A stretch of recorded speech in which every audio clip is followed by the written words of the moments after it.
We welcome in the Galaxy insider, Adam Serrano. How you doing, buddy? Doing great. Shirt is flawless. Very Westbrook-esque, Feel good? you know? Yeah. Hashtag why not? Do you have a special outfit ready for Saturday night? Oh, I'm ready. Throwback night? Oh, throwback night. It's going to be we're off the chain. We're going to get to that, and I cannot wait to see you Saturday night. The Galaxy take on the Red Bulls at StubHub Center. The Galaxy have just one goal in their last 3 games. What has happened to this offense? Do they need to be more aggressive, or is that just too easy? Yeah, you know, I think that this is definitely something where you're seeing a team still trying to find its identity. It's something, you know, as old as sports. When you have so many new players, you're going to have to find a way to give them time. And I think that with this Galaxy squad, you're seeing, you know, the formulation of a team. And there's going to be some ups and downs, but I think they can eventually, you know, find their form. Too much talent, though, to not score goals, right?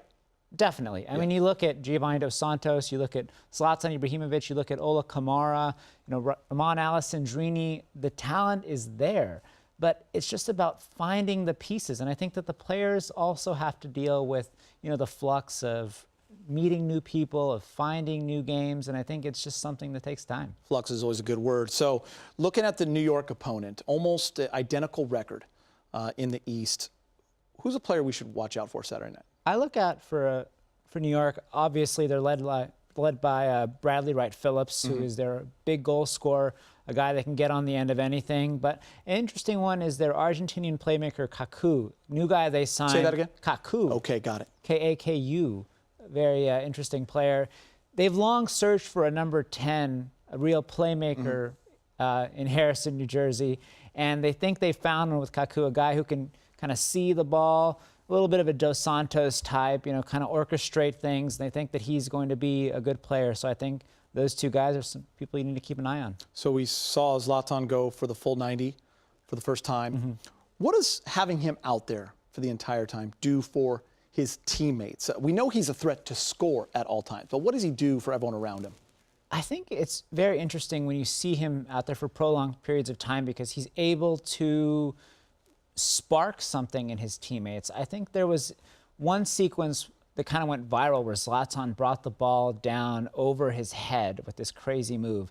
And it inspired Ramon Alessandrini, who did his own little kick on a play that eventually led to a chance. But I think that having him out there pushes his teammates forward. It makes them want to try things. It makes them want to push forward and rise to his level, I think, a little bit. And I think that that's something you want to see. Do you sense that the guys love having him out there?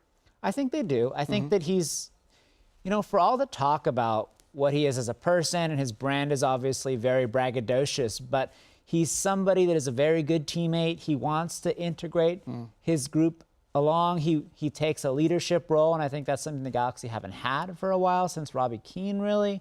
And I think that when you have a player like that, you want to play with him. I mean, he's Zlatan Ibrahimovic. I think players, if they weren't playing with him, they want to play with greats. They'd want to picture with him. They want to show that they're on his level. You mentioned Robbie Keane, and I think Galaxy fans remember the connection that Robbie Keane and Landon Donovan had. Some of those names you mentioned, Kamara, Ibrahimovic, Leggett, Alessandrini, Dos Santos, can they have that impact that those two had? Can they gel like that? I think they can. You know, it wasn't always easy for Landon and for Robbie either. I think that we have to remember that. Obviously, you know, we look back with rose-colored glasses, and we remember the championships and we remember the goals. But, you know, there were also defeats along the way there too. So there were bumps along the road where Bruce Arena had to figure things out. Now Ziggy is in a similar situation where he has all of this talent and has to figure out a way to make it all mesh. And I think that by being aggressive, by playing to their strengths, I think you can have that sort of connection and create a Galaxy team that can win titles just like that pair did. Appreciate you being here. And can you do me a huge favor? Make sure you pick me up a fanny pack at the game. I believe they're giving them out, correct? Oh, I will bring you a fanny pack personally. Appreciate that. All right, Adam Serrano.